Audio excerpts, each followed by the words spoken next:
What is up, everybody? You're very welcome along to tonight's Late Night Agenda. I can't even do the intro correctly these days. As you can see, I've got my earphones on. When I've got these cans on, that means that I've got a guest. And as you can probably see from the screen as well, it is the very talented Cash Boyle. How are you, my friend? I'm good, thank you, Craig. As we spoke about last week, I was meant to come on, but I was sick. But I'm better now, and I am in a very buoyant mood after the weekend. And yeah, really, really, really happy to come on. Oh, we've so much to go through, mate. We have so much to go through. But before I do, I just want to take a second to say a special shout out and a big hello to Keely. Her mum, I think it was, messaged in to just say that she likes listening and to say a big hello. And Keely, I hope you're getting ready for Santa Claus. I hope you've got your letter wrote out for him because I do know that the man likes it early. And I do hope that you've got a wonderful, wonderful Christmas ahead. And lots of love to you, Keely, from all of us at Anfield Agenda. Hi, Anyway. Keely.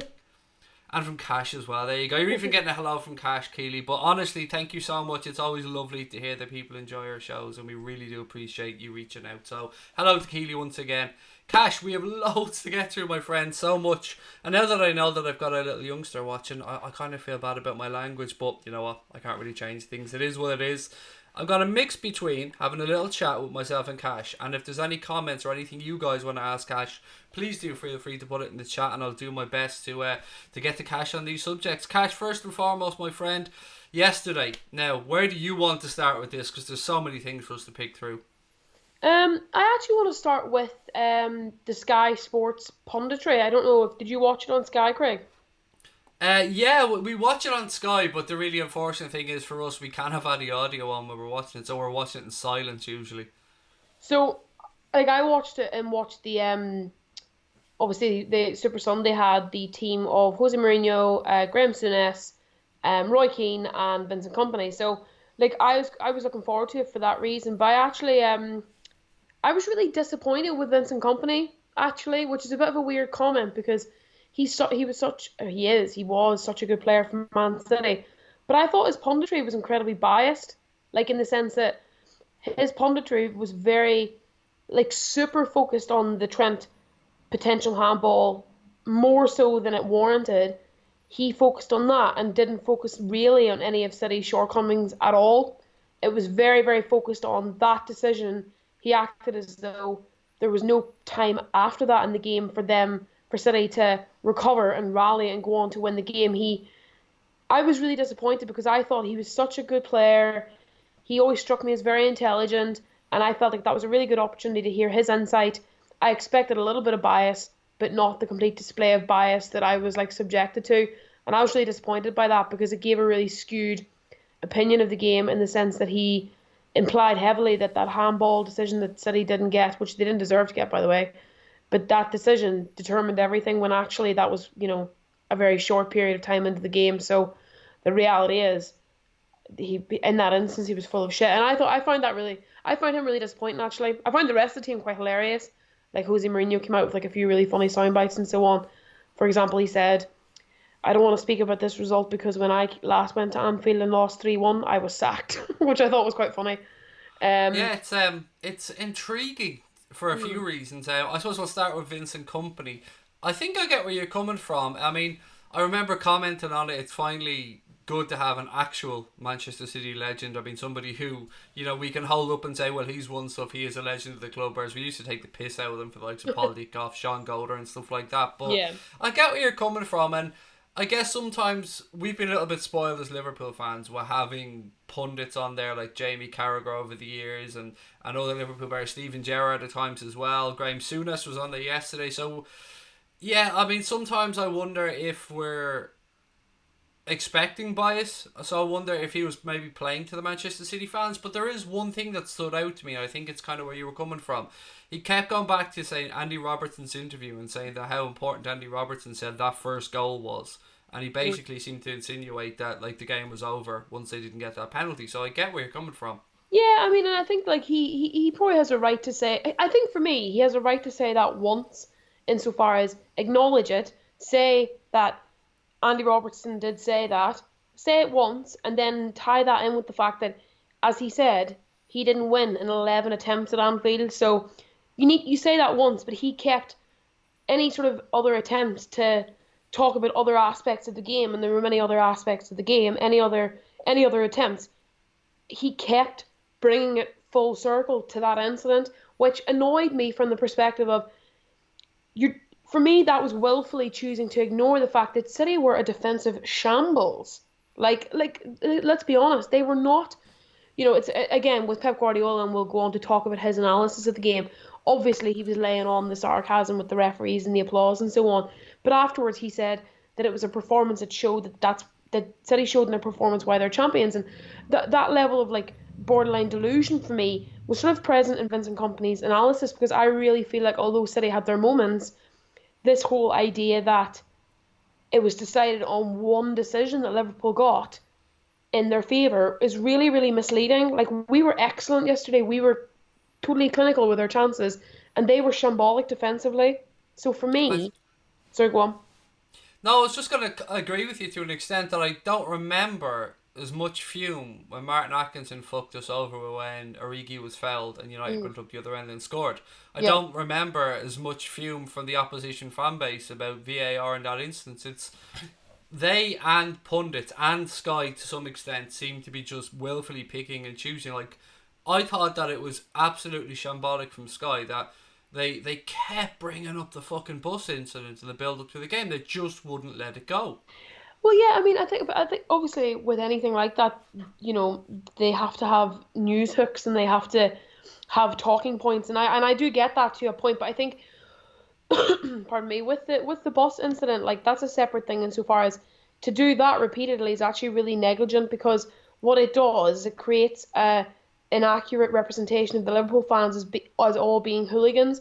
Because if you've got your main broadcaster just repeating that same narrative, people are going to believe it when actually, like, good 90% of the fans go to the game, are very peaceful, nothing happens. So to do that is actually really, really disrespectful to the Liverpool fans who behave themselves and who are an absolute credit to the club. And you're right to say that to peddle that like repeatedly, it's boring and it's tedious. And I think that's a really really good point to make. And in terms of like Martin Atkinson, sorry, and the decision again that went against Origi at Old Trafford, we were obviously really really pissed off. But I remember my initial reaction to that was, I think that's a foul, but we still defend the subsequent play really badly. And I remember saying that because I remember Joel Matip and Virgil van Dijk both get pulled out of position, Matip particularly, and that allows Marcus Rashford to score. And I remember, there's if you look at it purely from a logical point of view, a lot has to happen from the supposed like action that should have been stopped and then the subsequent goal. So both in the case of Rashford and Fabinho yesterday, a lot has to happen in that period of time. Although in the Fabinho case, in our case yesterday, it was only 22 seconds. A lot has to happen in that sequence.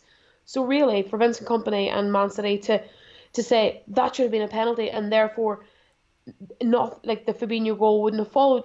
In theory, the Fabinho goal could have followed from the kickoff. You don't know. A lot has to happen in that sequence. So I just think it really ignores, it sort of conveniently ignores the fact that the passage of play continues and the team, i.e. City in this case, have a responsibility to A, keep playing, and to B, ensure that they don't turn in a defensive performance like they did. So from my perspective, you can't just decide, pick and choose what you want to analyse. So if you're Vincent Kompany, yes, analyse the penalty and say whether or not you think it should have been a penalty, but then thereafter acknowledge that your team should have defended the subsequent play better, which didn't happen.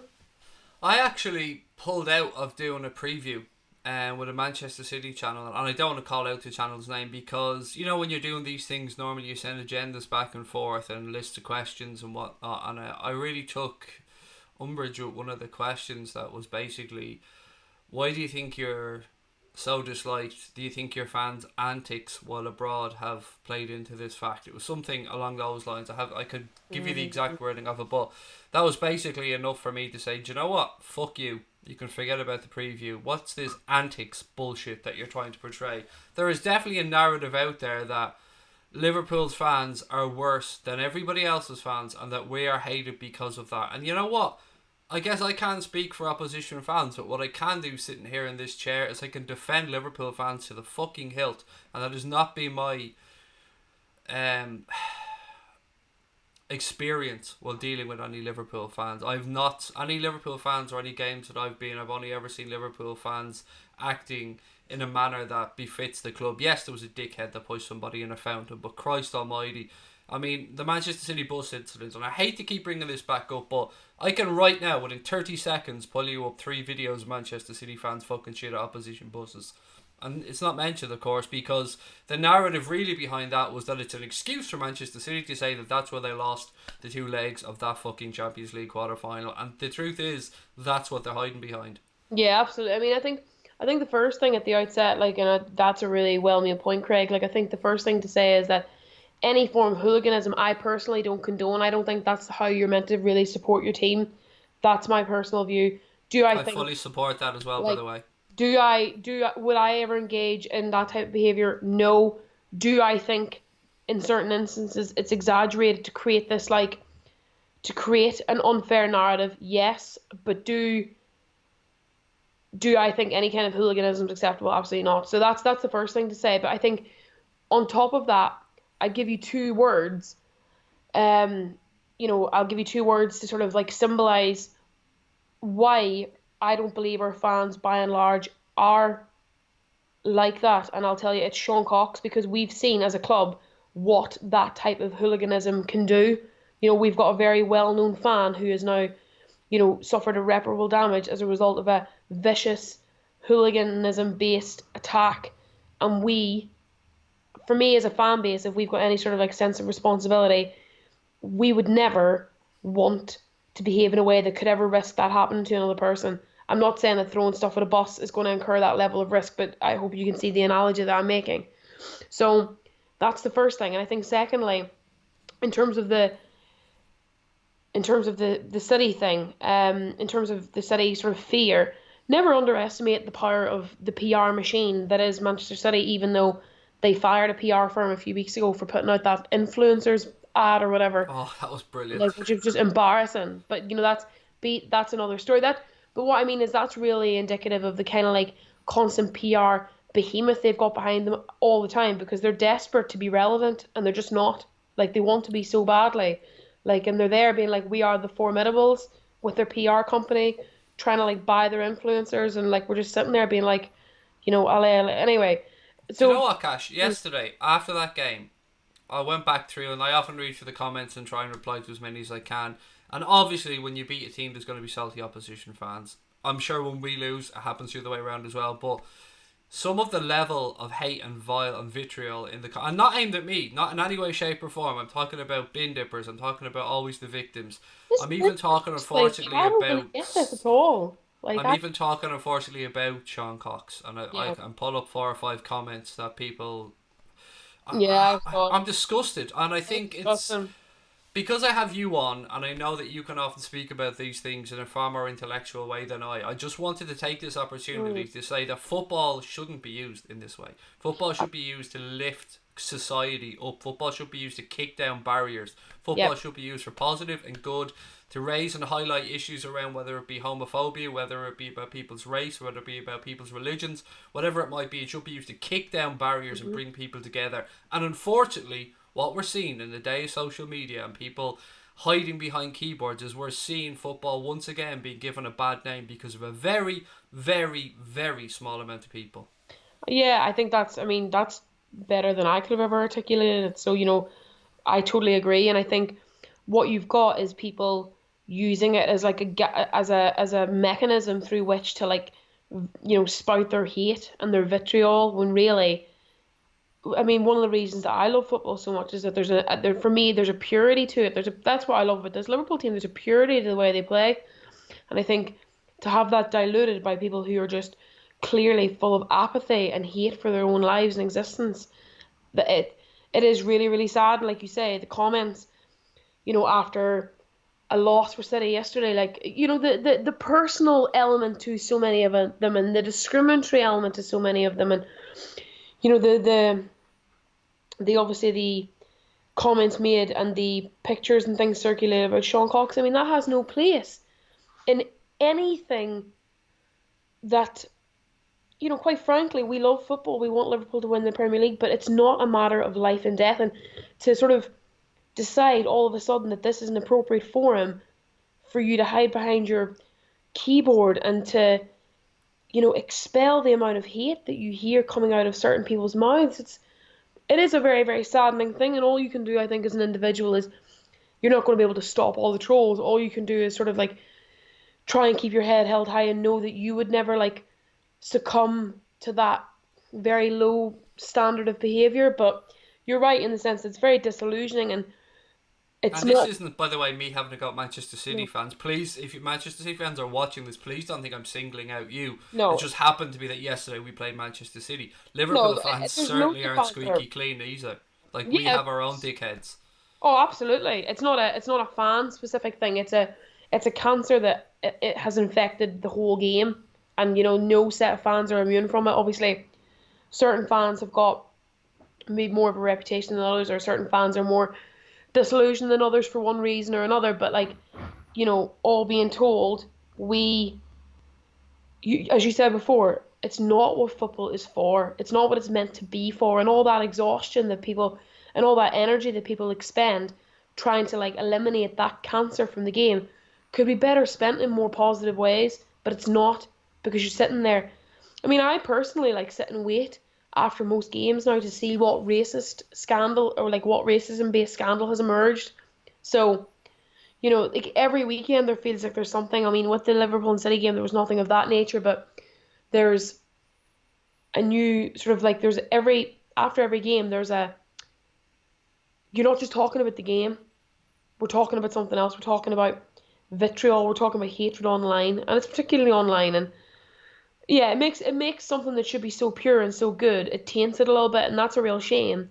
But luckily, obviously for us, we support a team of players who are very honest and decent. We've got a manager who's the same, and we're slightly shielded from it, but we're not immune. Let's flip this on its head, Cash, and let's turn this into a positive, and let's talk about this Liverpool squad. Yes. That game yesterday, where this team are going, and how we got to where we are as a team right now. So, I suppose let's start with the game yesterday. How are you feeling going into it? How are you feeling after it? And do we have one hand on the trophy? To answer your first question, I felt really good. I actually predicted we were going to win 3-1, and I had just a funny feeling because we haven't kept a clean sheet at Anfield all season. Which is a concern, but not enough at the moment because obviously we're still winning games and winning all our games bar one. So in the Premier League, so I think for me, I was confident. I thought we'd win 3-1. In terms of the lineup, when I saw it, I mean it's what I expected.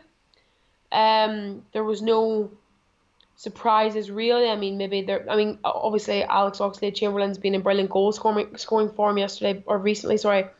But I did think the decision to play the three-man midfield that he did paid complete dividends. And obviously, Jordan Henderson was ill, so he came off after 60 minutes. And, Milner came on. And then Alex Oxlade-Chamberlain came on later on for Mo Salah, I believe. And so, for me, I was happy with the lineup. I thought we'd win 3-1. I didn't believe that Fabinho would score the strike that he does score. Which actually comes from what I don't think was a Bravo error. It was actually a Gundogan error, not closing down the space. So I didn't expect us to start in the way that we did because we scored with our first two shots on target in the game. City, pardon me, for all as obviously I do, and I stand by my comment that I believe Vincent Kompany's analysis was very biased. But it would be remiss of me to not acknowledge that City also had very good moments in the game. And particularly there was a particular chance for Angelino that came off the post that if that goes in, it's a totally different game. So We're calling overall, Angelino my son, by the way. But Connor's oh yeah, convinced that I have some illegitimate offspring somewhere that's somehow you, become Angelino. oh my god, you do look a little bit like actually. I think it's the tattoos as well. You got similar kind of tattoos. Craig, you'd probably do a better job at left back than he did. I doubt it. I highly doubt it, Cash, to be fair. You But might, thank you for the you might compliment. have it up over you in terms of stamina and fitness, but I think you've got probably better intelligence and positional awareness. That'd be my opinion. I'll take it. Sorry, pardon me, I've got a bit of a cough. But as I said, I think I was expecting us to win 3-1. I was confident as the game panned out once we scored the two goals. I felt like at that point it was going to be very difficult for City to win the game. Whether they could come back and draw the game, that was a different thing. But In terms of, I really liked all our goals. They were all really good goals for different reasons. In the sense that Fabinho's was just an excellent strike by a player who doesn't score much, which is always nice to see. Obviously, the Mo Salah header, which didn't get that Bobby Firmino armpit offside decision type thing against him, so it stood. I felt like that was a brilliant goal in terms of like switch of the play from Trent, which is a beautiful pass. With Andy his Bell. left peg, Brian Oh, Morrissey pointed that out to me earlier on, with his left foot as oh. well. My brother voice noted me earlier and was just like, that pass, ugh, and just made like a really guttural noise. Like he just was like in love with the pass, and I think on his like weaker in inverted commas foot, and he brings it out obviously to Robertson, puts in a brilliant ball, which is impossible to defend, which Vincent Kompany correctly pointed out was impossible to defend because you've got Mo Salah coming inside of Angelino. Angelino should defend it better, but it's really hard to defend. And then Fernandinho's kind of like caught between Salah and Firmino, so really difficult for him to defend. And then obviously the third goal, just a brilliant cross from Henderson, just typifies everything that's good about his game. And obviously Sadio Mane with a great header, really good, hanging around the back post waiting for the opportunity. And yeah, I was really pleased with all the goals. I expected the result, and now in terms of, or I expected us to win that by that result. And in terms of hands on the trophy, I mean, Go on, be bold. Go no, on. I mean, I believe yes. I think, and I believe it for two reasons. I'm not ignoring the fact that we had a similar lead coming into January last season. That City clawed back. It would be stupid and foolish to ignore that. I'm not doing that. But what I'm saying is everything about this Liverpool team suggests that they've learned from the mistakes of last year. We don't draw the games that we were drawing last year at the moment. We're winning them late. We are building up a lead ahead of a really busy period. And Christmas, and bearing in mind as well, we didn't we built up that sort of that 8 point lead by like over the Christmas period, whereas we've accrued that 9 point lead now coming into the Christmas period. Now, our fixture list has been well documented and it is pretty heinous. But this Liverpool team shows every sign, both player and coaches, that it has learned from the mistakes of the previous year. So some people, some detractors may want to say, oh, they're bottlers, therefore they're going to let that lead slip again. I agree, and I think it's not going to be 9 points at the end of the season. I don't think we're going to go through the season without drawing another game. But as I don't know which pundit it was pointed it out, but many of them, I think, we would now need to lose 3 games minimum, and City would then have to be perfect. And I think Yeah, it's that's tough to see that. I can't see. It's not that I can't see us dropping points. I just can't see that. I just can't see them winning the number of games that they need to win in a row because we've learned from last year. But if we do slip up, Jurgen Klopp, I don't believe, has won back to back or has lost back to back games in his tenure. I might be wrong on that, but I don't believe he's lost back to back games. It just doesn't happen. So if the boys do make a mistake, they recover. So you will almost need 3 separate instances, where the team lose a game and sort of have that breakdown in terms of like quality or maybe an injury crisis. But again, there's such a deep squad. There are certain areas where we clearly cannot afford to lose the players. Fingers crossed, everything crossed. But you would have to look at last year and this year and say that this Liverpool team just looks more infallible than before. It doesn't mean we are, but it would require a supreme effort from City, who, despite Chelsea and Leicester's position, I do believe they're the only team that could actually catch us. So for me, they'd have to rely on us going on almost a long run without winning, and they'd have to win every game. I don't see that that's possible.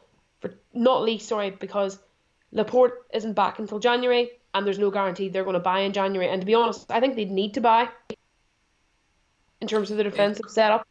So it's, for me, the hand is on the trophy, and I'm not afraid to say that. So I want to give Manchester City a little bit of credit here, as I did during the watch along of the game yesterday. Yeah. Pep made a comment, said that he was proud to show where they were back-to-back champions, and I actually commented something similar during the game. They didn't give up. That Manchester City team kept playing, kept stuck to the principles yesterday, and kept coming at us. And I think there's one difference between this season and last season, and that is what you've just touched on. They have been, it's hard to feel sympathy for them, but they have been horrifically struck by injuries, and it is very important that we point that out. It's also important that we got off to a good start this season with what it has been a very tricky start to the season for us. And these boys learned, as you said, and it looks like they've come back with an attitude of this is not going to happen to us again. Yeah, you can definitely see that. Like I think, and you know who I think actually embodies that more than anyone? Trent. There's a real like eye of the tiger kind of look in his eye anytime I see him be interviewed and stuff. And I think that obviously, I He feel like spoke very well, by the way, about the incident with Raheem Sterling, between yeah, himself and Raheem Sterling. I thought he spoke excellently on that, very eloquently, very composed, and it was lovely to hear that as soon as the game's over, their mates, they carry on. And, you know, he was a little bit snidey, we've got to be honest, in a little shove that he gave Sterling. well, yeah. I mean, as I said, I think with the, I actually want to say something about Sterling in a second, and I think, but just very quickly, I think you're totally right. I mean, Trent speaks so well, though he's got a real maturity to him, and I think, but he for me embodies that real thing of like, because I mean he's a fan through and through, has been all his life. He I think carries that burning injustice that he feels at getting 97 points and not winning the league more than anyone else, because that shouldn't be the way that it is. It never really is the way that it is. And I almost feel like with Trent and with everyone, but maybe to slightly varying degrees, they almost feel like personally victimized by that, and they're desperate not to be victimized by that again. And I think that's why it won't happen again this year. Before I just speak about Raheem Sterling and Trent, just a quick sort of note on City, like as you said, and I think you're always so good on the streams. You're like on the watch alongs. You're very like you are very impartial. Like I mean, not totally impartial, obviously, but I think you're certainly impartial in the way that you speak about fan opposition teams and players and so on. I think that's really a really good quality. And you're right. City were almost like sort of hit with a couple of sucker punches and got up. They were a little bit like weary. They were a little bit woozy, but they continued to fight. And I think they actually showed some very brilliant attacking moments in the game. But for me, they fell victim to the fact that they've been putting band-aids over their defence for weeks, and it just came unstuck against a team who are very good. Because that defence, that four-man, that defence, I mean, that wouldn't start for any other top six team. And obviously Ederson was out as well, which. I just want to pull you up on the defence for 1 second, and I'm only bringing this up because it was pointed out by somebody else, and I wish I knew who it was, but Manchester City's defensive issues, okay? They had the guy they brought in from Juventus on the bench, and they had Mendy in the stands. They had 100 million worth of defenders sitting there that they chose not to use. Yeah, and I think that's a fair point. I mean, what? Yeah, that's a fair. I mean, I can't argue. I mean, definitely not using Cancelo and using Angelino for me made no sense, because I would have played Cancelo at left back, and because I mean, a lot of the joy came down that left hand side. So, obviously, although both our wing backs were effective, as were the front three, you would say that Trent had Angelino on toast, and obviously Mo Salah plays down that same side. So for me, I would have put Cancelo in. You're right, he spent a ludicrous amount on fullbacks. And to not have Mendy in the squad, even in the squad, and to obviously not play Cancelo, you can't really feel sorry for him in respect of that. But what I mean is, like, there was such a contrast between their attacking prowess and their defensive sort of frailty. That's Pep's fault. He's got the money there to go and buy another centre-back. He didn't do it. Wanted Maguire, didn't want to pay the money, fair enough, but he doesn't have those options. But what I think is interesting is that Fernandinho can clearly do a job at centre-back against teams that are like of slightly lesser ability and quality than us. But what you do when you have him at centre-back is you lose him and his profile from the central defensive midfield section, and that's actually what I think enabled our midfielders to really get on the ball. And I think case in point with the Fabinho goal, I think there's a real argument to say that the Fabinho is not given the license to get that shot off if Fernandinho is playing further forward. But again, that's, ifs and buts. But you are right. I think it's very difficult to have sympathy with a manager who's got an open checkbook and who really just chose not to use it. But maybe more what I was trying to say than I felt sorry for them, because I certainly didn't, was just that there was a real, despite the fact that they were defensively frail through problems of their own making, their attacking ability wasn't totally diminished. Obviously, Sergio Aguero just loses his head every time he comes to Anfield. It's great, isn't it? God bless him. It's just hilarious. Like, he just doesn't know what to do with himself. But actually, beyond that, dare I say it, and people watching the stream may disagree with me because they don't like this person or player, but Raheem Sterling I thought was actually quite good. Um, in parts, he didn't score, he didn't have any joy, but I always felt like he was trying to make himself an option, and he, particularly when Henderson went off, I thought he came into the game a lot more. Because Oxlade-Chamberlain, or sorry, not Henderson, pardon me, when was it Wijnaldum came off?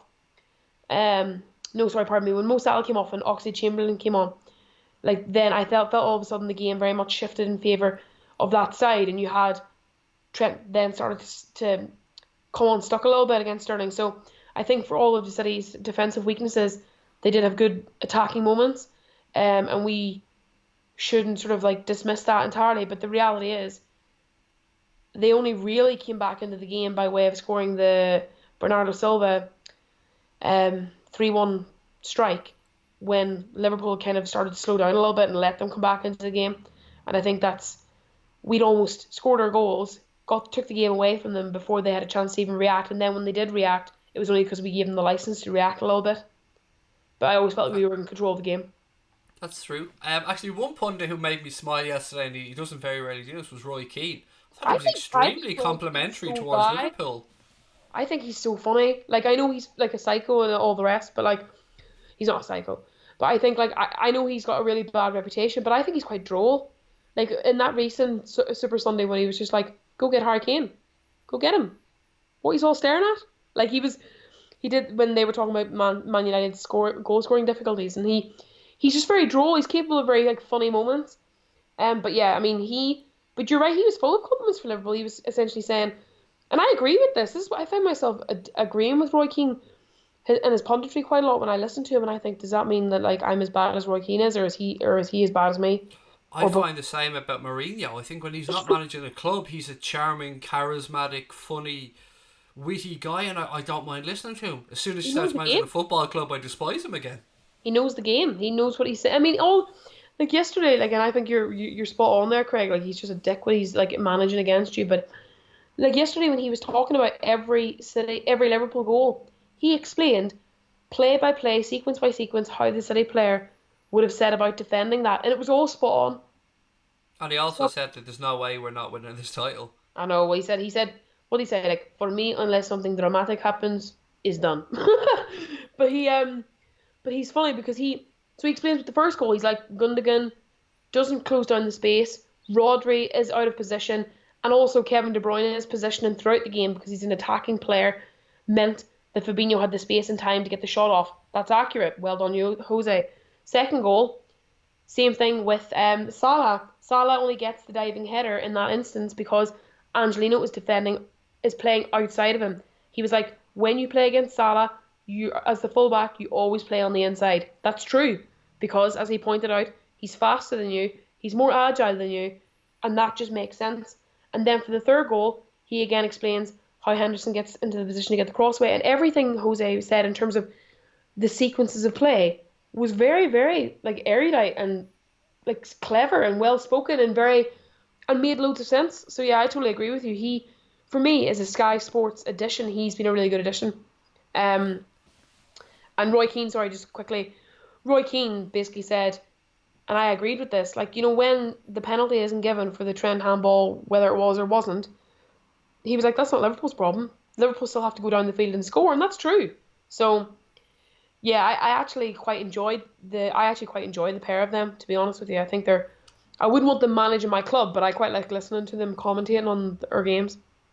Ladies and gents, I'm going to ask Cash something else in a second, but before I do so, I want to give you guys time to maybe put in a few quick fire questions that you'd like me to ask Cash, or I know a lot of you guys are always asking me how she's getting on and stuff, so if you've any questions, whack them in the chat now and I'll get to them in a second. But before we get there, let's go with that.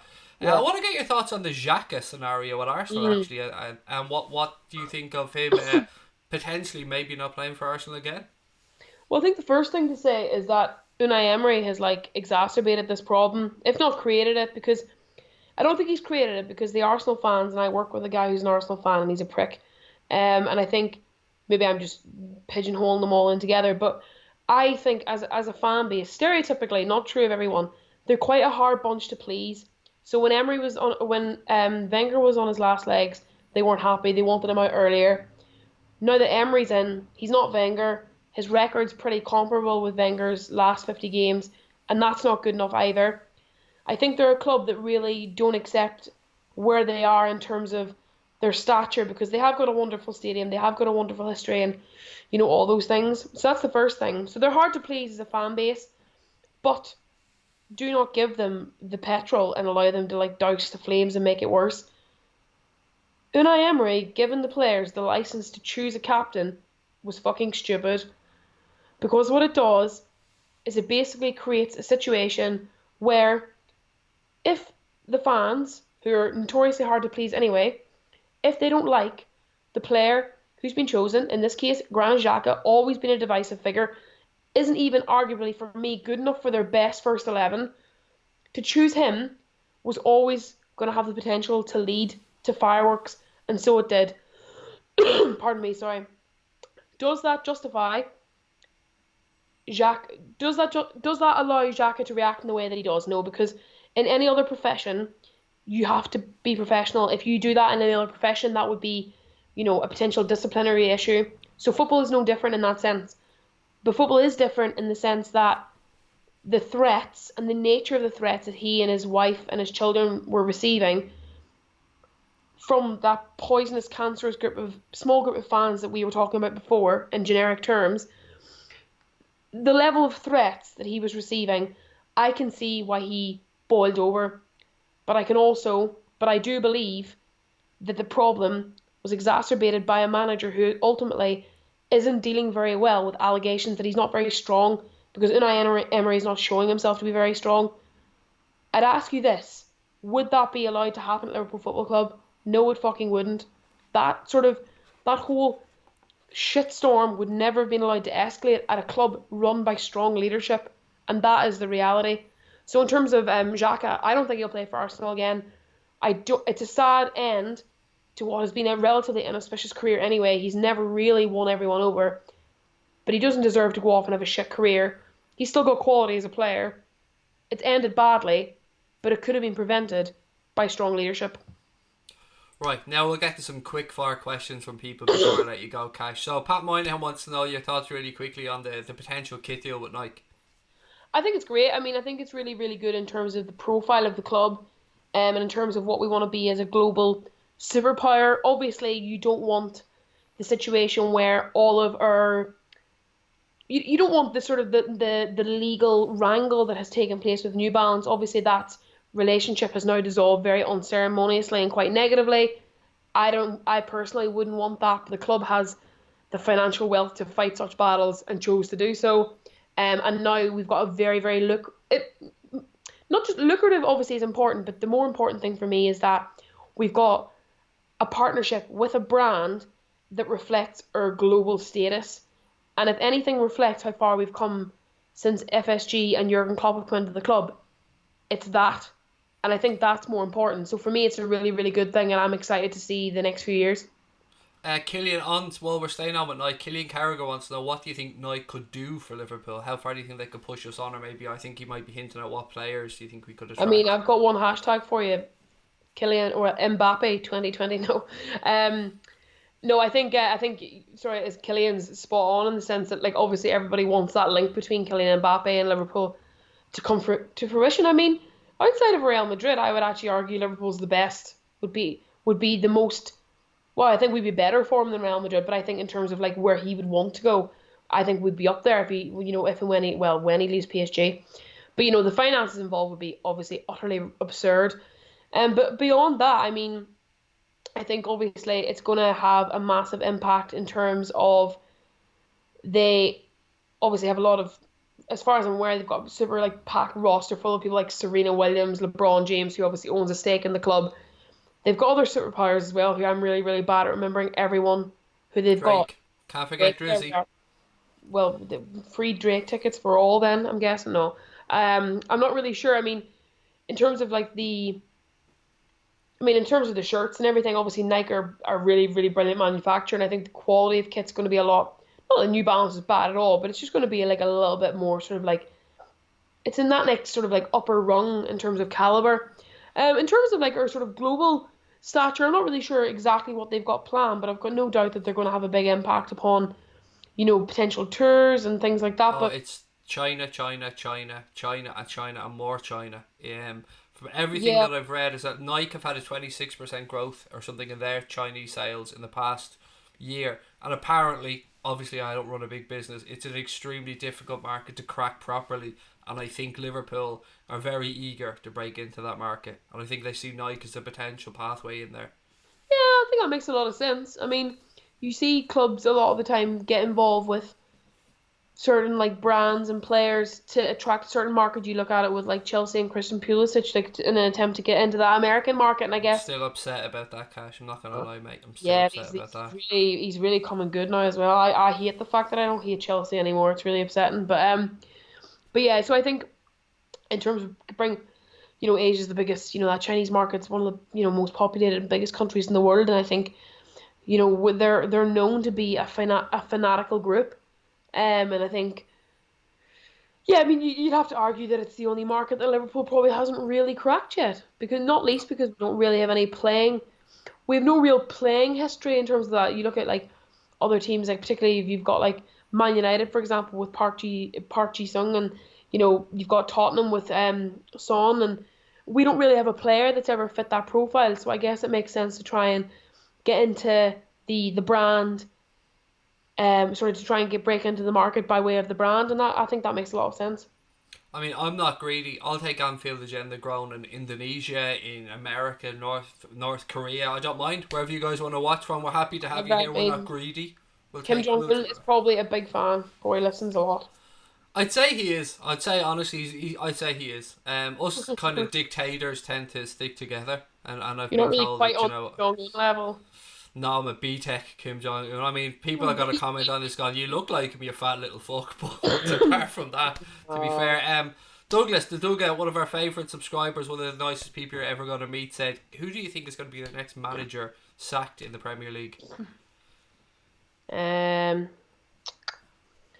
common sense would say that it should be Unai Emery, but Arsenal are not a common sense club, so I would say, hmm, oh, I don't actually know. I'm trying to think of who would be Just in just to real. buy us some time to think, I'll just let people know that Neil Warnock has actually left Yeah, you Cardiff saw this that he evening left as there well. today. Wait, oh, I'll think. Oh, you know what? Ralph Hasenhüttl. The Alpine Club. Yeah, unfortunately, I think there's something really poisonous at Southampton, and I'm not exactly. I mean, I think there's a real like it has that real relegation stink around it. I think Ralph Hasenhüttl could go, but I also think I've got a funny feeling Mauricio Pochettino could walk. I don't know why. I'm not really. I've said this many times. It's a very difficult situation there for Daniel Levy and Spurs, because Pochettino knows damn well if he gets fired or he leaves tomorrow, there will be a queue of clubs for him, because we all still fully are on the belief that he's a very good manager. And I think he But you can't. is. Yeah, But you sorry, can't go ignore what's going on at Spurs either. on. You can't ignore that they're sitting on, what is it, 14 points or They're in something fourth, like that in the Premier they're in League. 14th. I mean, That's ridiculous. I think with the Pochettino thing is so interesting because I think he is very shrewd and he's waiting for the appropriate moment where he can jump, but his reputation remains untarnished. But how long can this malaise continue before his reputation does begin to be affected by it? Because he is not impervious to blame for this. He definitely has to take some of the responsibility. But yeah, I mean, I think Mauricio Pochettino, I think that relationship will end at the end of the season, come what may. But I think in terms of managers who will get sacked, Ralph Hasenhüttl or maybe Manuel Pellegrini. West Ham are in a really bad run. Couple of shouts for Daniel Fark as well there in the Oh yeah, chat. don't think they'll sack him. They didn't sack him when they were doing really badly in the championship. And to be frank, until they're adrift, I think they'll keep him in place. But there's no doubt that they've got an awful lot to worry about. Media Centre Man wants to know, Cash, outside of Liverpool and Manchester City, who else do you think will make up the top four at the end of the season? Leicester and Chelsea. Yeah, I think it's a good show. I mean, it's very hard to look outside, and as you said, it's I said to people at the very start of the season that I think Frank Lampard is going to be highly underestimated, and people I think but don't understand how intelligent that man is, and he will. I've always had respect for Frank Lampard Me because I too. feel like he's a midfielder who has pulled every ounce out of his career. He has dragged every possible bit of ability out of himself Yeah. and left nothing on the table. And I will always have respect for him for that. And I think as a manager, circumstances that could have gone against him, he has turned into a positive for himself. And those young lads that he's given a chance to have not let him down one bit. And I can't see anything other than Chelsea, Leicester, Manchester City, and Liverpool, much like No, yourself. I mean, also, I think with Chelsea, and I agree with everything you've said, and I actually really like Frank Lampard, and this iteration of Chelsea are not hateable, and it's very confusing. But I think, I also do think there was a real gross kind of like overestimation of how bad the playing staff was. I know they have a transfer ban, but they weren't left with like Charlie Adam and three others. Like there's still a lot of high quality players in that Chelsea, like in that Chelsea team. So They have like 8 million players out on loan as well. well, yeah, exactly. So, I mean, it's definitely a combination of Frank Lampard being as good as I thought he could be, but also the fact that, shock horror, if you give quality young players an opportunity, they will do well for you. And I actually really think, I mean, I really like that quartet of Reece James, Tammy Abraham, Fikayo Tomori, and, well, quintet actually, Mason Mount and Callum Hudson-Odoi. I mean, that's a great five group of players there. I mean, so I mean, Chelsea, I think for me, actually, I think it'll be Liverpool, City, Chelsea will finish third, I think, again, and Leicester will finish fourth, I think. And they deserve it. I'd be the first person to be like, well done, Brendan Rodgers. Yeah, exactly. I agree. I think we're gonna have to leave it there because I've so much more I want to get through, and I know I don't want to take up too much of your time. I can No, hear that's it okay. in your voice. You're still getting over a cold. But I know, before I let sorry you about go, that. I was trying to like mute to cough each time, but sometimes it was sneaking up on me. oh, don't apologise, mate. I'm the very, very same. I've been coughing away here. Do you?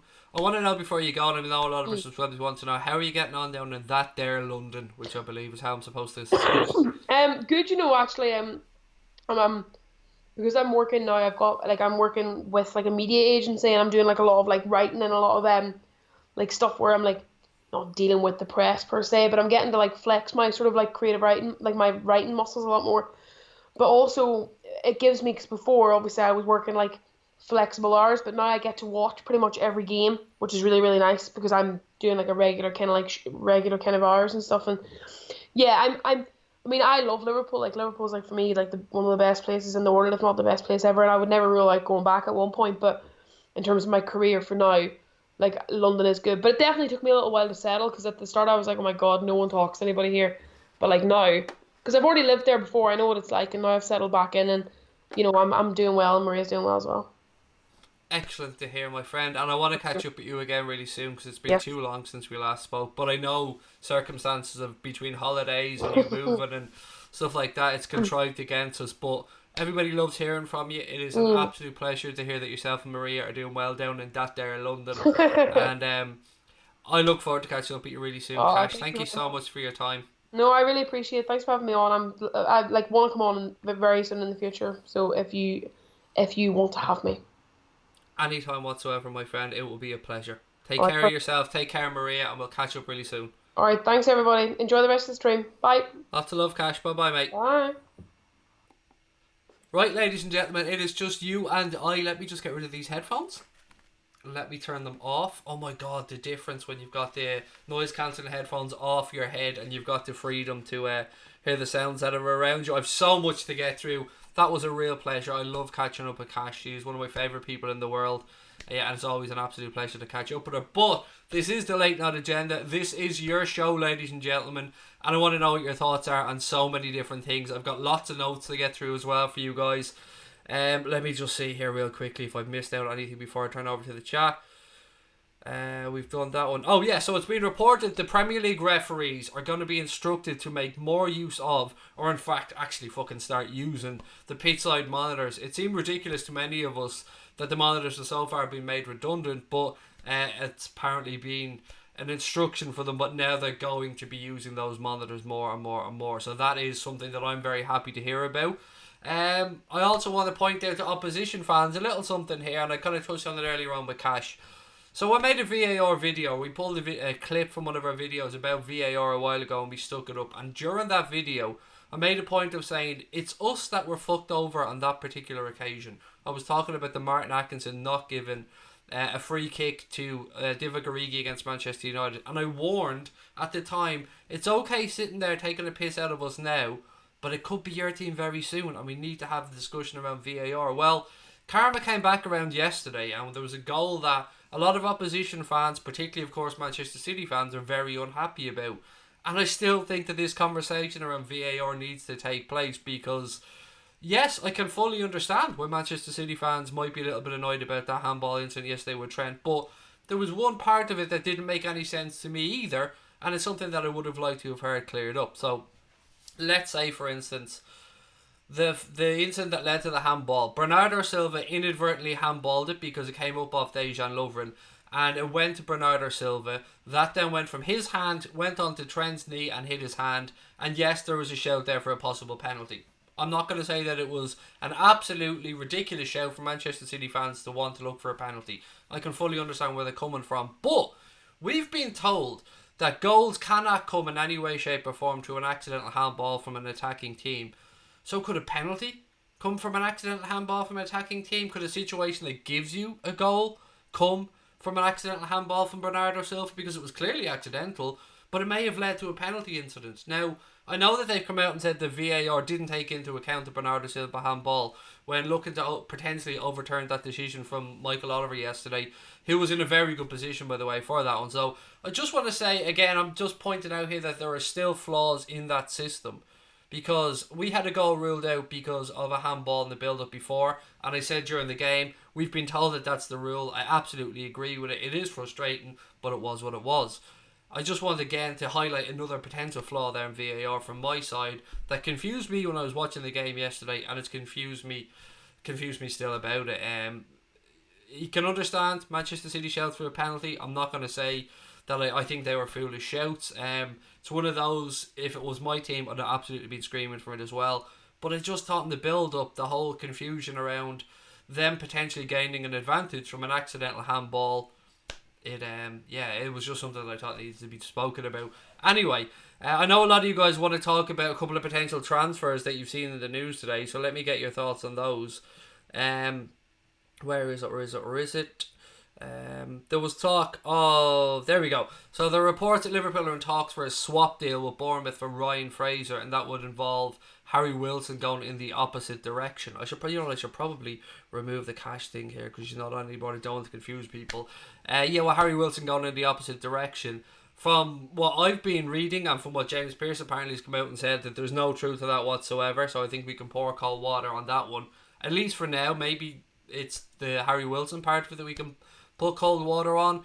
Apparently it originated from Talkshite as well, which always makes me a bit apprehensive in these things. So that's one that we could talk about. Another couple of transfer stories that have been in the media, and you'll get a load of these, by the way, over the international break, because what tends to happen from my experience is a lot of sites have to drive traffic, and nothing drives traffic during an international break like transfer stories, because you've got no games to talk about, no incidents to talk about.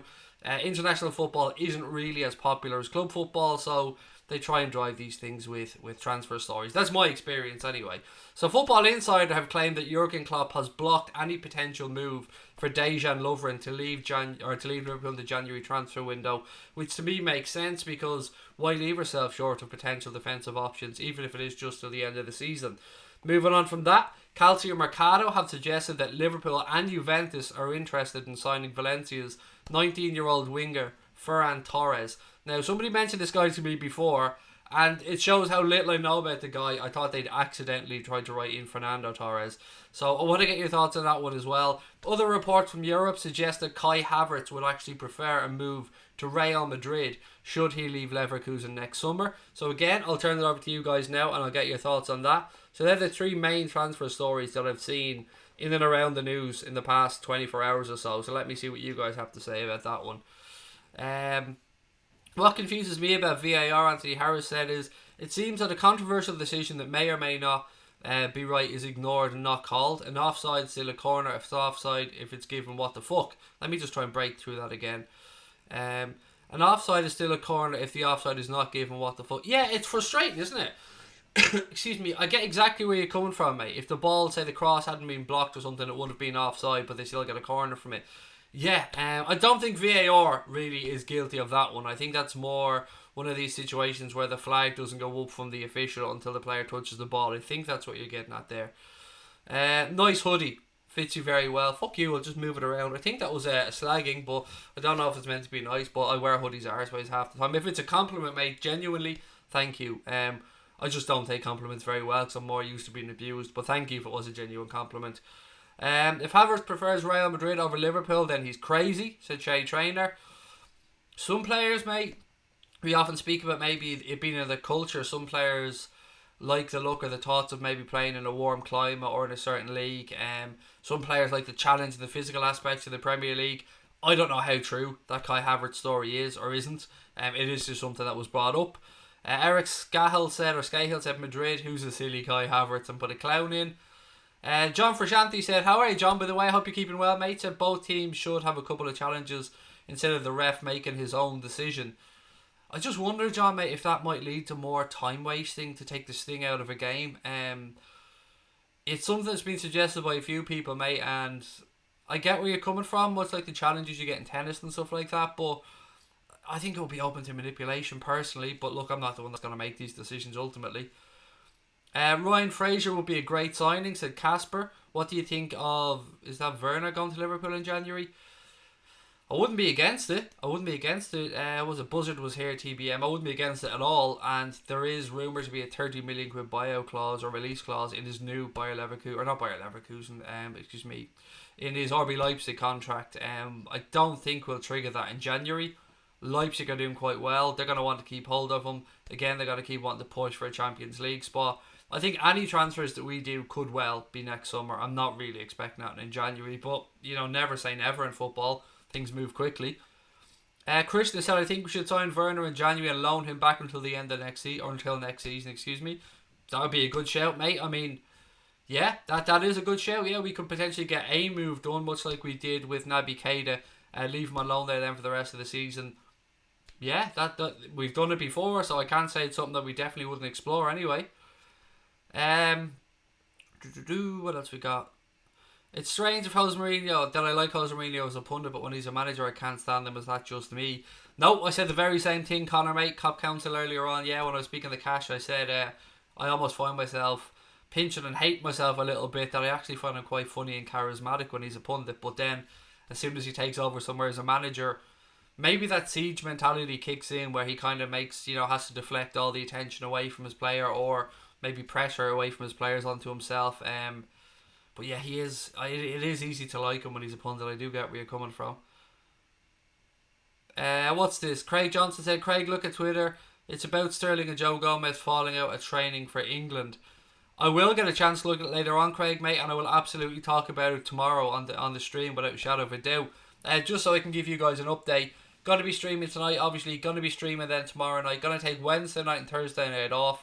And then on Friday night, delighted to say that Boya is going to join me for a chat.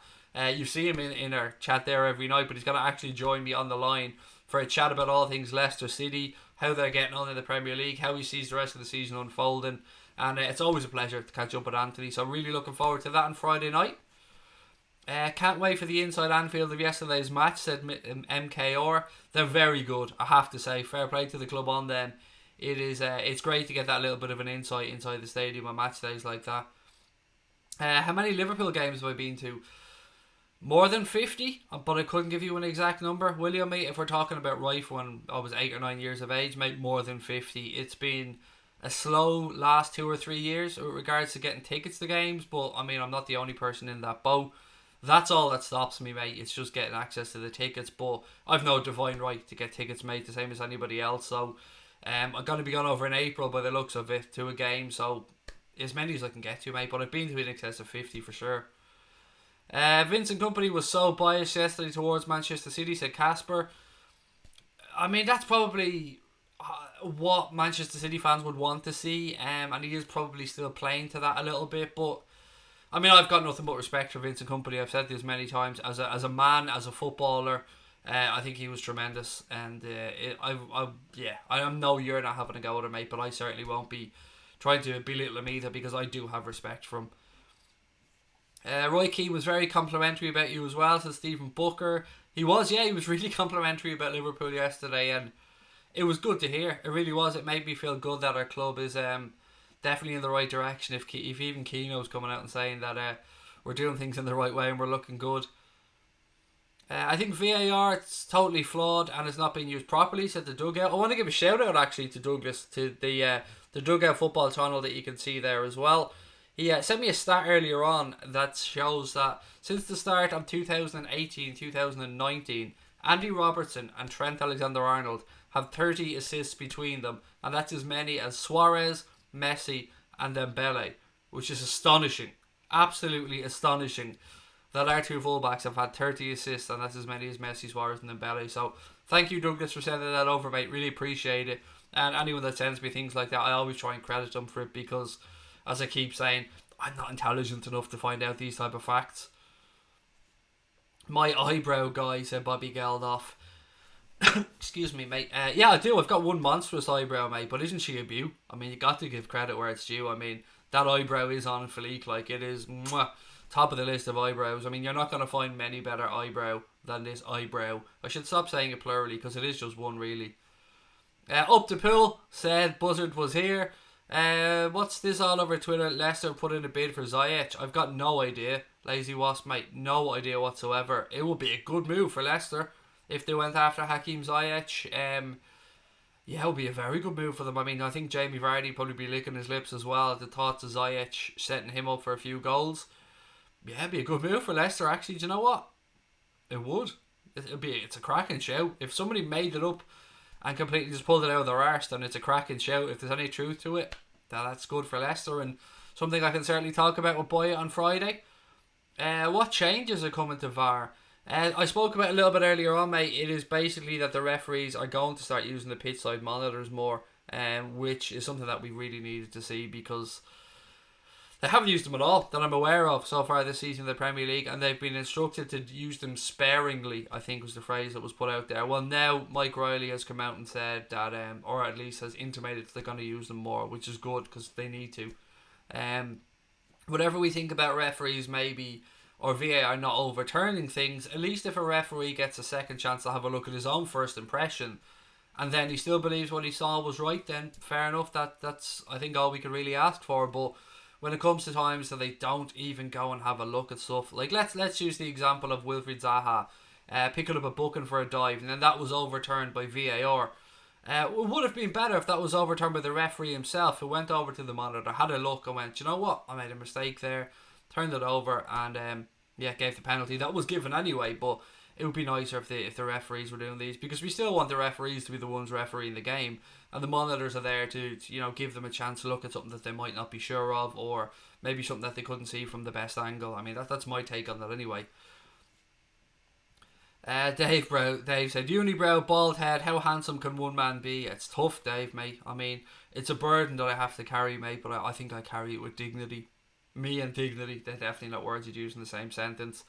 There's been a lot of saltiness over the past 24 hours on social media towards Liverpool and Liverpool fans. I mean, I spoke about some of the comments earlier on the streams that we'd done yesterday. And I'm not talking about people having to go at me or calling me a dick or anything. I mean, this has got nothing to do with me whatsoever. It's purely the underhanded, shitty stuff said about Liverpool as a city, about Heysel, about Hillsborough. I mean, all the stuff that none of us wants to hear. And even, unfortunately, there was stuff about Sean Cox. I mean, what type... I said this to Connor in a chat earlier on.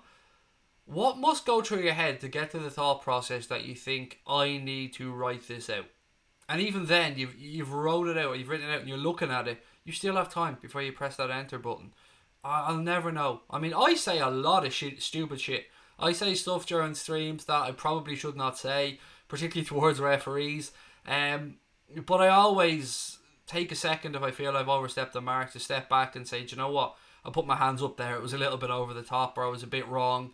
And I'm always happy to be corrected. I'm always happy to be found out that something I've said is wrong. But I would never, ever go as far as some of these scumbags, disgusting human beings are gone. And look, I said this before, it's not like our shit doesn't stink. We have fans in our fan base that are assholes as well, but certain topics just shouldn't be touched. I mean, have some grace and dignity. Is this what we really want in society? Is this what we really want to be talking about? Is this how we want our sport? I mean, if you're a fan of any club and you're thinking of putting in a comment, whether it be aimed at Liverpool, whether it be aimed at somebody's monetary situation, whether it be aimed at the race, the sexual orientation, whatever it might be, first and foremost, you're supposed to be a fan of the sport. So if you're a fan of the sport, is this how you want your fellow fans to be looked at by people who don't watch football week in and week out? Do you want that stereotypical football fan behaviour to be highlighted? Do you want, like, I've often moaned that you can't get a drink when you go to a football game, and I don't drink, but I've often moaned on other people's behalf that you can't, and why can't adults be trusted to have a drink at a football game? We don't want that old stereotypical image of the sport to be true. We want it to be a place where families can go and bring their kids to games. We want it to be a place where anybody from any background, race, religion, sexual orientation, ethnicity, whatever it might be, can come together and enjoy and watch the game and have fun and be entertained. We don't want the dark days to return to the sport that we all love. So just try and remember that for 1 second. You are supposed to be a fan of the sport. Yes, it's a tribal thing. Yes, we all support different clubs. But first and foremost, we want the sport to succeed.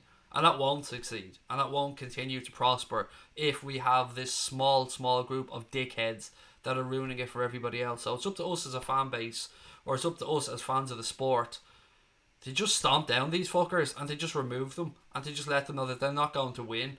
That we're not going to allow our sport to be denigrated in such a way by such a small group of assholes that seem intent on ruining it for everybody else. We should, as a group of fans of the sport, just let these fuckers know they're not going to win. And that's basically what I'm trying to say in a roundabout sort of way. Probably not as articulately as others are going to put it, but I will defend my club, I will defend our supporters, and I will defend this sport until my last breath, because it means everything to me. I love football. Football has done so much for me in my life. Lifts me up, given me opportunities. If it wasn't for football in this football club, I wouldn't be sitting here talking to you wonderful people, and I love that. I love being here chatting to you guys, so we got to do it together. I've said it before, if you're inside a stadium, you hear it, bring it to a steward's attention. I know sometimes it takes tremendous courage to speak up on these matters, and sometimes it's easier to say nothing, but there's a bigger picture at stake here, and I think we all need to do our little bit if we can. I'm like that Craig at Anfield, the best lounge you can take a drink past the corridor leading inside the stadium. It is weird, isn't it? I mean, it is weird that grown-ass adults can't have a drink of football at times. It baffles me. Football is life, said Shay Trainer. It's really important, mate. Me in particular, like it's done a lot for me, and I don't know where I'd be if football wasn't a thing, or I didn't have Liverpool Football Club to look forward to the games and to talk about each week. It would I don't like seeing the sport that we all love being belittled at times by a small group of idiots. Sean O'Donnell said, I hate internationals, but since they're upon us, do you think that Ireland will qualify? It's going to be very difficult, mate. I mean, Denmark are a really good side. At home, anything is possible in Dublin. You never know. I hope so. I really, really hope so, because with the Euros being spread right across Europe and with some of the games potentially taking place in Dublin as well, it would be nice for the country if Ireland could qualify. So as much as I'm not a fan majorly of international football a lot of the time, I do like to see our country there on these big occasions, so I hope so, mate. Ian Wright on I'm a Celebrity, get me out of here, said Joanne Fisher. Yeah, that's going to be a good watch, and hands in the air, I am going to watch it. I really am. I usually do watch I'm a Celebrity if I'm being honest about it, but yeah, there's some interesting people on it this year. No other club has a channel like this. Thank you very much, mate. I really appreciate that. There's a lot of fantastic fan content out there, and I include our own club, of course, in that. I've spoken many times about my admiration for the likes of the Redmen TV, the Anfield app, and many others. So thank you, mate. That means a lot. Gomez and Sterling at a punch up. Is that true? Are we going as far as saying punch up? I mean, I've no idea what happened or not, but Liverpool players are taking the piss out of City after the win. I've no idea what to say to that, because I don't know how true the story is. But there was always going to be a bit of bragging back and forth. But I don't know if something was said that overstepped the mark. I haven't got a clue, but I'm sure they'll sort it out between them. Harry Williams said, it's great to see football bringing people together. Just some arseholes who pretend to be supporters come in to try and ruin it. Yeah, and I suppose sometimes, mate, it's a reflection on society as well, and there's a lot of anger in the world at this moment in time, and I suppose sometimes people use those platforms to take out those frustrations as well. Craig had a bust up during England training today. I'd heard that, mate, but I only heard it since I came on stream, so I haven't really had a chance to look into it too much. But again, as always, thank you guys for letting me know about it. I will definitely be having to read about it. Excuse me. Sorry, apologies for that cough. I'm just getting to the end of a head cold myself, much like Cash. So, right, keep your comments coming. There's about 15 more minutes to go on tonight's stream, ladies and gents. So if there is anything else that you'd like to talk about, please do put it in the chat, and I will promise you I'll do my best to get to it. I'm just making sure I've gone through everything that I've in my notes. I have, right? So it's over to you guys. That ball from Henderson, Brian said, it was a beaut, wasn't it, mate? I mean, even to get into that position, so it looked like he was surrounded out there in the right wing. For him to even find himself in that position to cross, and then to put in the quality of cross that he did, it was tremendous. And great finish from Sadio as well. But it was a belter of a cross, Brian, mate, spot on. Dylan said Salah looked back on form yesterday. It was great, Dylan, wasn't it? We all hoped that he would have a spark, shall we say, to bring him back, and it's not great that he went off and he had ice strapped around his ankle, so we have to wait and see how bad that is. I know he's been assessed by the Egyptian medical team, I think today or maybe tomorrow. I think they're due to play, actually, maybe tomorrow, if my memory's correct. But yeah, it was lovely. It was just a wonderful goal from start to finish. Beautiful crossfield ball from Trent from his left foot, as I said, Brian pointed out to me.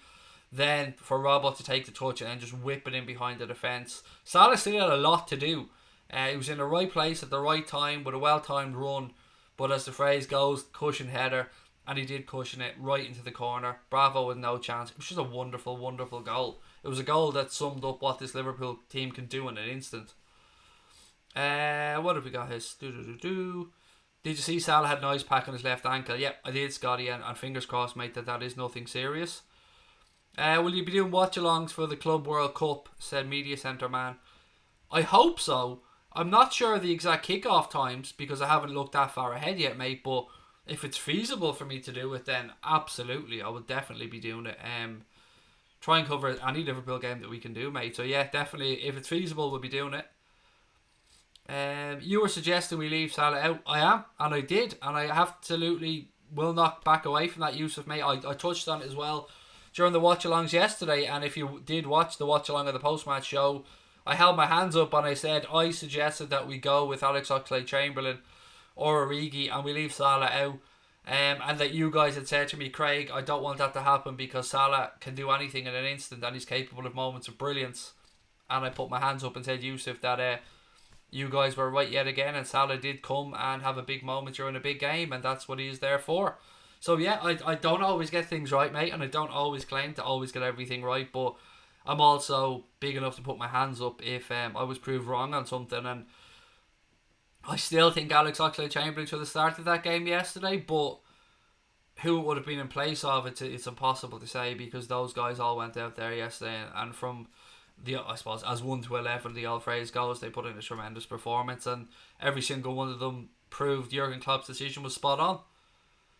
How am I today? Yes, sir, I'm good, thank you, mate. How are you? I'm really tired after a really busy weekend, but that's a good complaint to have because, of course, we had the boxing on Saturday and then the game as well on Sunday. Fraser would be a Shaqiri, or would just be Shaqiri, said Charlie Haley. I don't know all that much about Ryan Fraser, mate. I don't watch too much of Bournemouth. So yeah, mine is not the right opinion to get on this one, but it seems like James Pearce has come out and said there's no truth to the swap deal anyway, or at least that's what I believe James Pearce has said. He's poo-pooed it, shall we say. Just signed Havertz and Sancho and we're sorted, said Shay. Too proud to admit my mistake, said it concerns me how much we've played Salah through injury. I hope for his best interest, not a Gerrard type situation. Yeah, I am. That's kind of when I suggest that we didn't play or perhaps consider not playing Mohamed Salah. It's because I think he is. I think you're right. I think he's still chasing his full fitness right from the World Cup. I don't think since then he's had a chance to get a break. and to fully recover. So I'm trying to look after his best interests as well. Boya said, I love Ryan Fraser, he's a cracking player. Kent Coastal Holidays, aka Carl, said, how are you, Craig? Sorry, the internet's terrible. I'm alright, mate. I'm glad to hear that yourself and Julie arrived safely at your holiday destination. I don't want to let the world know where you are. It's your own business, but you guys absolutely deserve a break, mate, and I hope you have a wonderful holiday. Mr. or MKR, excuse me, said World Club kickoff times Liverpool at 5:30 p.m. local, so 9:30 UK time. Then yes, mate, you can bet your backside we'll be doing watch-alongs, 100%. What have we got? Rogers ran away from the Gerrard challenge. I don't know what that's about either, mate. So I'm just gonna have to pass over it, mate, because I genuinely don't know what you mean by it. Hey Craig, I agree with Graham Souness about the amount of games Liverpool have got. Injuries could happen. We do have a lot of games, absolutely, Chris, but we also have quite a deep squad. So let's look at players who didn't start yesterday's game. So you've Alex Oxlade-Chamberlain, Curtis Jones, Adam Lallana, Shaqiri to come back from injury, Joe Gomez, John Matip, Adriana's backup, Queeveen Kelleher, Ryan Brewster, Harvey Elliott, Kiana Hoover, Sepp Vandenberg, and these are just off the top of my Divock Origi. We have a big squad. We have enough there that we can tweak and get through this busy period. It's always going to be difficult in December, but we're going into it with a 9-point lead as things stand. I think we'll navigate our way through it. Manchester City and the other teams chasing as well have a very busy period, albeit with Leicester and no European football this season, and that could prove to be a benefit for them in the long term. I just think it's very hard to be for us to moan about it when we're over in the World Club because we're being successful. Yeah, it's tough. It's kind of a first world problem, but I have every faith that Jurgen Klopp and the medical team, the sports science team, nutritionists have all sat down, worked this out, looked at it, and we will get through it as best we can. There's a lot of games for these players, no doubt about that, but I fully believe we'll get through it and we'll come out the other side stronger, and we'll have learned lessons from previous years as well. Liverpool are going to win the league 100%, you just see her. In the Scottish League, how do you think Gerrard is doing?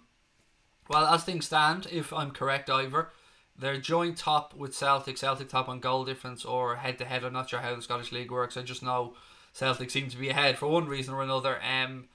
He's doing well. Yeah, he's doing well. It's actually been a really good week for Scottish football, hasn't it? Both with Rangers beating Porto and Celtic going over and beating Lazio and qualifying for the knockout stages of the Europa. So yeah, it's a good week. I mean, there's a lot of talk now that if Scottish teams keep doing well in Europe, that you could get that second Champions League qualifying place back, which would be a massive boost for Scottish football. So I think it's good news all around there. I'm not even going to pretend that I've any interest in Scottish football, but it would be nice for them to get that second place back. It genuinely would. Elijah John 5 said, Craig, you're a good luck charm. Since I visited your watch-along Liverpool games, we've yet to lose in the Premier League. Touched on that a little bit yesterday. Yeah, we've been very fortunate. Since we started the channel, coincidentally, Liverpool just happened to have had a real uplift in form, and it's made it much easier for us. And I've been spoiled. I mean, I very rarely have to come on and talk about a Liverpool loss, so it's been good for me as well, and it's been good for Connor, it's been good for the channel. So yeah, we've been very lucky in that regard. Do I have a favourite dream car? Yeah, I'm kind of pretty simple, mate, when it comes to dream cars. I just want a Volvo XC90. I'm not even talking Lambos or Porsches or Ferraris. If I came into money, if I became somewhat wealthy in any way, shape or form, I had success in life, then just a Volvo XC90 would do me. I mean, a Cadillac Escalade at a real push, but yeah, I don't really have any want or need for Ferraris. I'm a bit of an old man, mate, so yeah, a Volvo XC90 would do me the finest, as we say over here. Dylan said, if it goes to a 15-point gap, then it's over. Who would I like to sign in January? It's difficult because I do think we need an addition. I just don't think it'll be January. I mean, the shout for Werner is a great shout, and I've always wondered why we didn't go for him last year. The Kai Havertz thing, I've never really heard anything from his side that would suggest that Liverpool would be where he'd like to come and play. Jadon Sancho is an interesting one. I mean, it's no secret that Manchester United have been keeping tabs on him, and you know, with the wealth that they have and the money they have available to them, could they turn his head or could they turn Dortmund's head with an offer? I don't know. I don't really think we're going to do anything in January, if I'm being honest, but what do I know? I'm just a fan. Like, I've no inside knowledge. Signed Werner in January, said Shay. Who would I like to sign in January? 3 players. I think I've just gone through that one. LFC 8092 wants a 1969 Pontiac GTO, which is a pretty sexy car, mate. I'm not going to lie. Peugeot 108, what a motor, said big man Steve. The first car I ever had was a Rover 213i. It was 1.5 with a Honda Civic engine and gearbox, but it was still a fucking Rover at the end of the day. Malcolm wants Samuel Chukwueze, which is a good shout. Villarreal attacking the player. I only got alerted to him actually by a link from you guys last season, so I looked into him a little bit.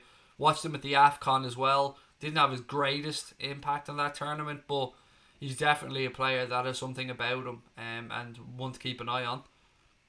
What do I think about Mbappe? Asked Harry Hughes. Well, look, I've said many times he's a wonderful, wonderful footballer. Somebody I would give my left nut to have at the football club, but I don't see it getting done.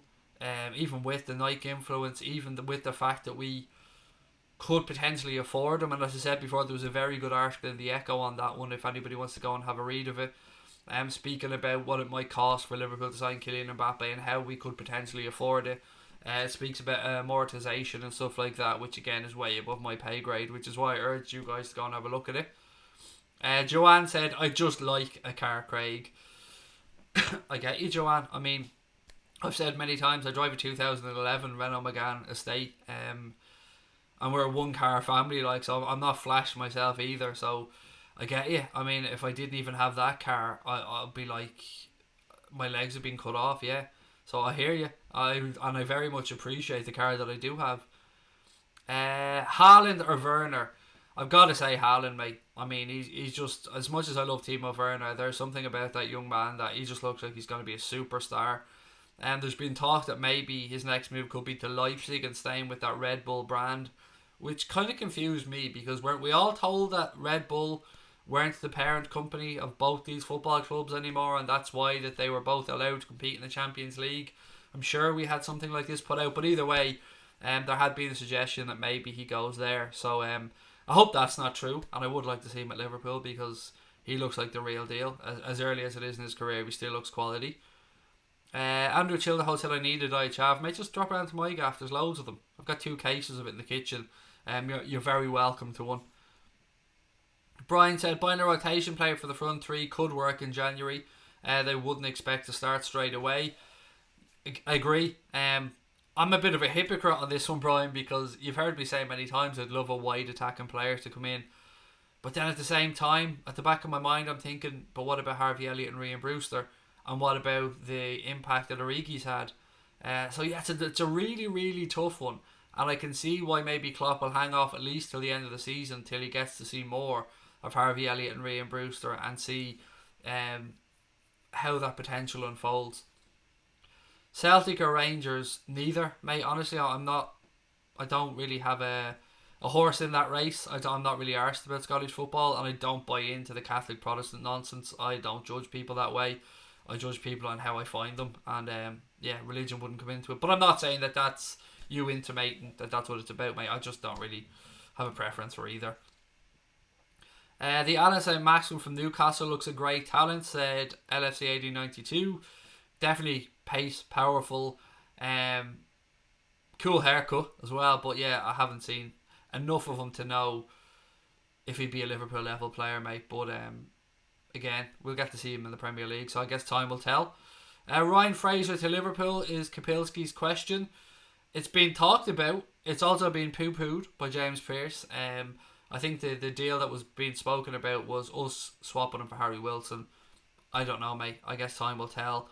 A lot of Liverpool fans in the chat seem to really like Ryan Fraser, and others seem to think that he isn't quite at our level. So I'm not knowledgeable enough on the guy to give you an answer about if he's capable of coming into Liverpool and making a difference, because I genuinely don't know.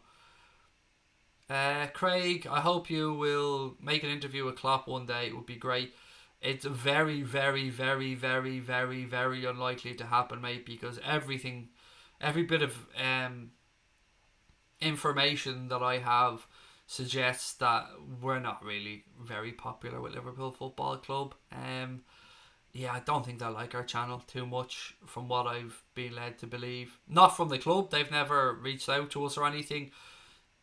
Just other bits and pieces that, yeah, I don't think that'll ever be happening, mate. I don't think, and we've said from day one, we've never started out with someone that wants access to the football club. I mean, there are people far better than I to interview Jurgen Klopp, and you know, Red Men have done great stuff like that. The Anfield Rap again, they're the guys that should be doing that type of stuff. Where I'm just a gobby Irish fool that likes talking about the sport, that probably says stuff that might get me in trouble from time to time, and I can probably understand why we wouldn't be for the club maybe to want to do stuff with, but at the same time, I also don't give a fuck. I love the club, and I love the club from afar. I don't need to bow down and be told what I can and can't say. That doesn't sit well with me either. So as much as I love the club, the questions that I'd want to ask Jurgen Klopp will probably be questions that he wouldn't be able to answer anyway, so it would be a fairly pointless thing.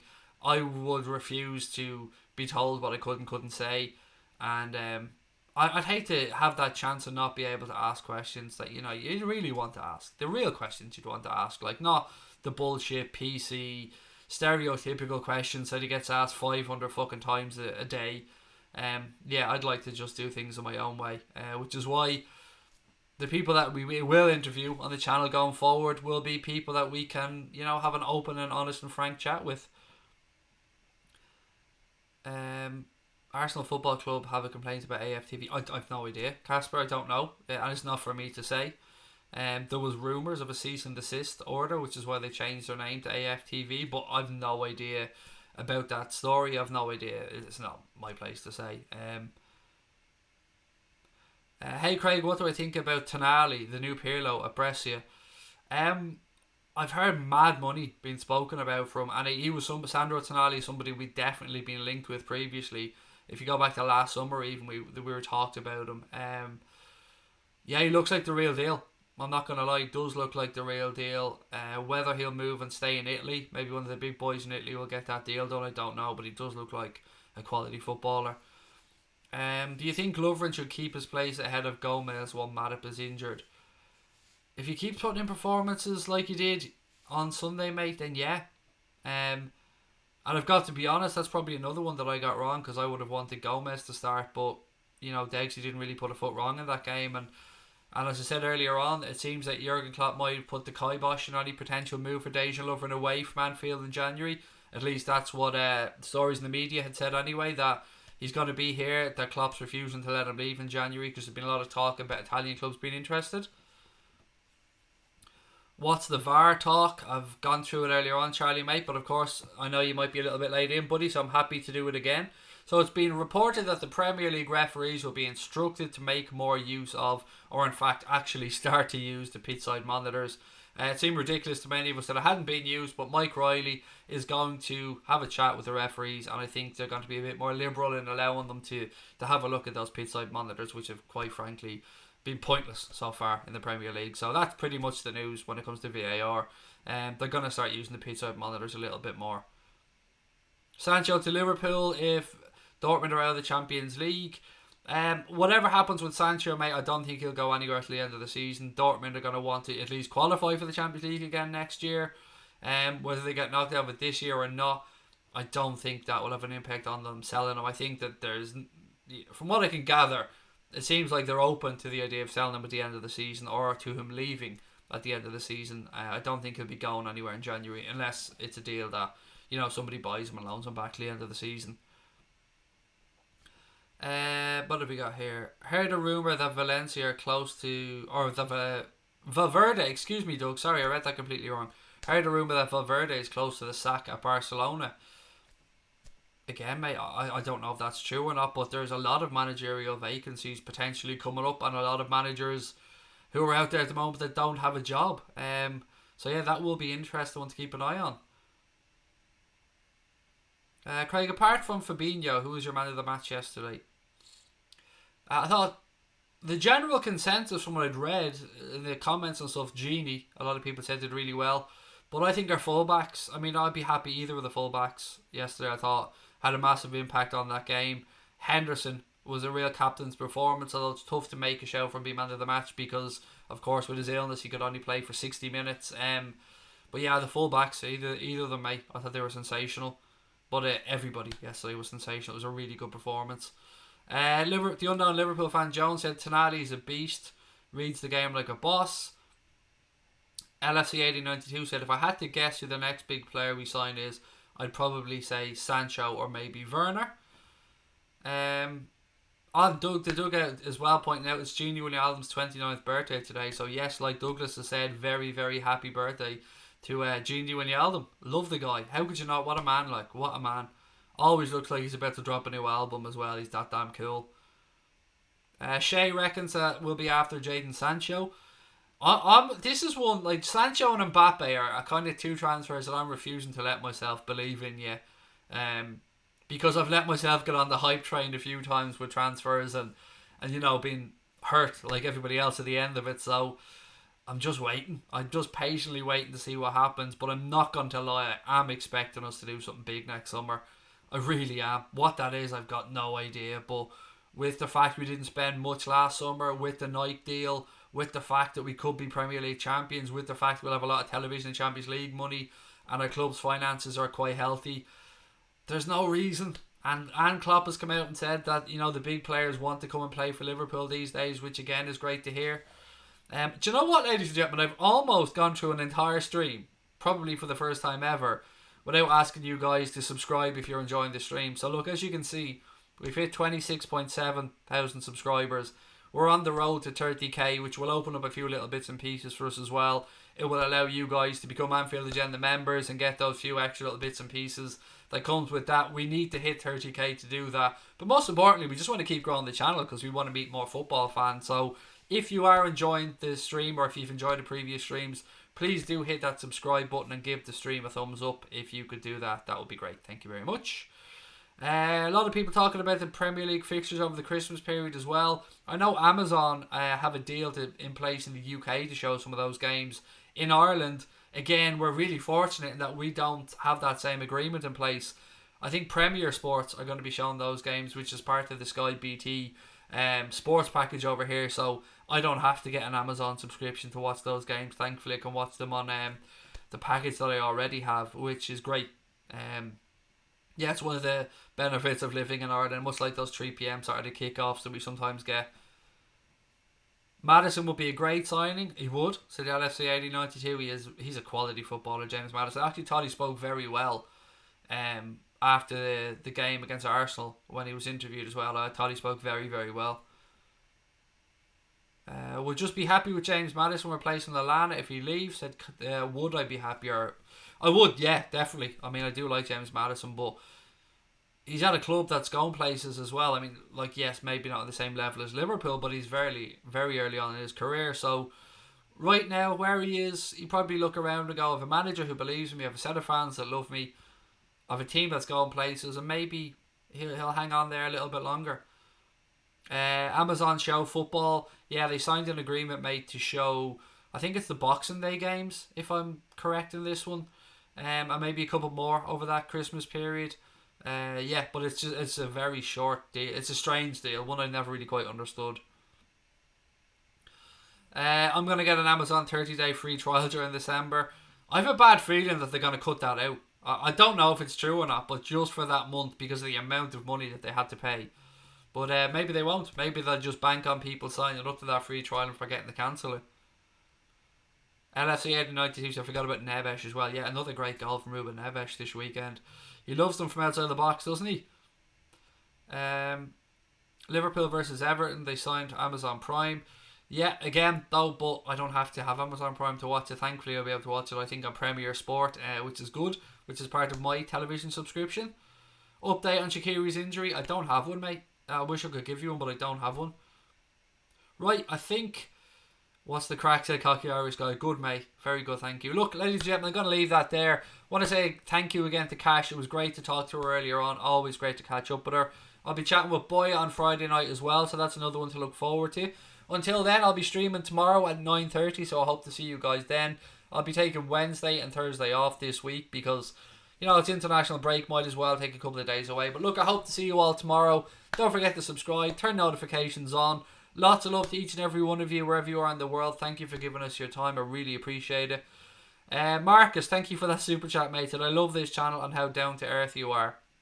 One thing I can promise you, Marcus, mate, if we're sitting here with 1 million subscribers in 10 years' time, I won't change one bit, mate. This is me. This is who I am, and Connor is who he is. So, we'll never forget that it was you guys that gave us this opportunity, mate. And we'll never forget that it was you guys that have given us 26,000 subscribers. So we'll never change, mate. Thank you for that. You'll always get the same honesty and stupidity from me on here anyway. Pixel said, here's a small bit towards the watch-alongs I've enjoyed not being able to watch the matches live. Thank you. It is a pleasure, sir. Thank you. And that's very kind of you indeed. Really, really appreciate that. Yeah, money's the thing on it. Like, we've got ads turned off, as you guys can see. Money is just something we don't really think too much about on the channel. We just enjoy what we do, and if we can afford to keep the lights on and push on, we're going to do it. But thank you, mate. Really do appreciate those little bits and pieces, and they do go a long way, believe it or not. So thank you. Will I get a new kitchen? Yeah, I think we are going to get a new kitchen, mate. But the reason behind that is because my wife was in a car crash a year ago and suffered an injury. And yeah, so if we do get a new kitchen, it will be because she gets a few quid from that. So yeah, probably will get a new kitchen. And you know what?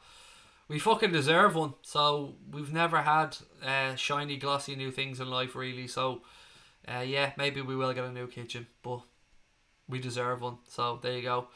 But that was a reference to AFTV. Funny though, genuinely, I think we are getting a new kitchen in the new year. So yeah, there you go. But it'll be, as I said, because unfortunately my wife was in a crash last October. After we came off from holiday, somebody rear-ended her. There's a joke in there somewhere, isn't there, about somebody rear-ended her. But yeah, she had to go through months of physio and stuff. But look, it is what it is, and she is all good now, thankfully, thank heaven. My son was actually in the same crash, and thankfully he walked away without a scratch. Funny story before I finish up, when that crash took place, I wasn't there. My wife told me that my son got out of the car and ran straight up and said, license and registration please, because that's what he'd seen on the TV and that's what he thought you're supposed to do. But anyway, look, ladies and gentlemen, thank you so much for your time, and I will chat to you guys tomorrow. Up the motherfucking Reds.